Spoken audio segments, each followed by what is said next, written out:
જય હિન્દ, મારું નામ ગોપાલ સાદિયા, જામનગર સેક્ટર. ગોપાલભાઈ, તમે આજે કઈ ગેમમાં ભાગ લીધો છે? આજે આ જે inter coastal district sport match છે 2026, તેમાં મેં કબડ્ડીમાં ભાગ લીધેલ છે. અને દરિયાઈ વિસ્તારમાં જેમ કોસ્ટલ ઇન્સ્ટ્રુમેન્ટ મુજબ હળીમળીને રહી શકે તેના માટે બધે ગ્રુપ ડિસ્કશન કરી અને એકબીજાને મળી લે. અને તેમ કબડ્ડીમાં બધા જે પોતાની સ્પોર્ટ કે ક્લબ કોઈ પણ જગ્યાએ એ જઈ શકે તે હળીમળીને તે મળી શકે છે. નમસ્કાર, મારું નામ નરેશભાઈ એમ જેઠવા.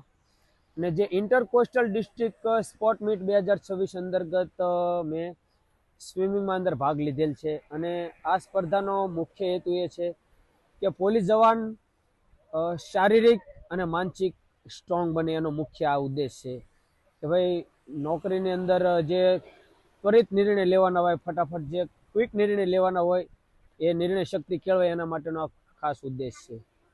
જય હિન્દ. રાષ્ટ્રપિતા મહાત્મા ગાંધીજીની જન્મભૂમિ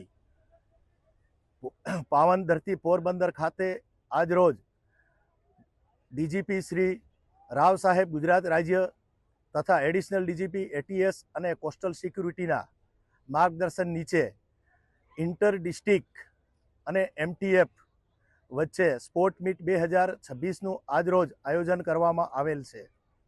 આ આયોજનનો મુખ્ય હેતુ કોસ્ટલ સિક્યુરિટીમાં ફરજ બજાવતા જવાનોમાં ટીમવર્ક, સંઘ ભાવનાનો વિકાસ થાય, આત્મવિશ્વાસ જાગે અને સંકલનની ભાવનાનો વિકાસ થાય તે છે. દરિયાઈ સુરક્ષાની અંદર ઘણીવાર પડકારજનક પરિસ્થિતિનો સામનો કરવો પડતો હોય છે, ત્યારે આવી ગેમો તેમનામાં શારીરિક રીતે, માનસિક રીતે વધુ સજ્જ અને મજબૂત બનાવે છે.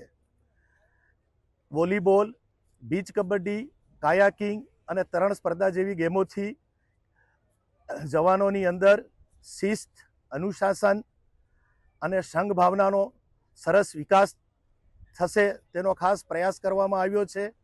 આ કાર્યક્રમની અંદર કુલ 17 કોસ્ટલ ડિસ્ટ્રિક્ટ તથા મરીન ટાસ્ક ફોર્સની 3 ટીમોએ ભાગ લીધેલ છે અને 184 જવાનો સ્પર્ધકોએ ભાગ લીધેલ છે.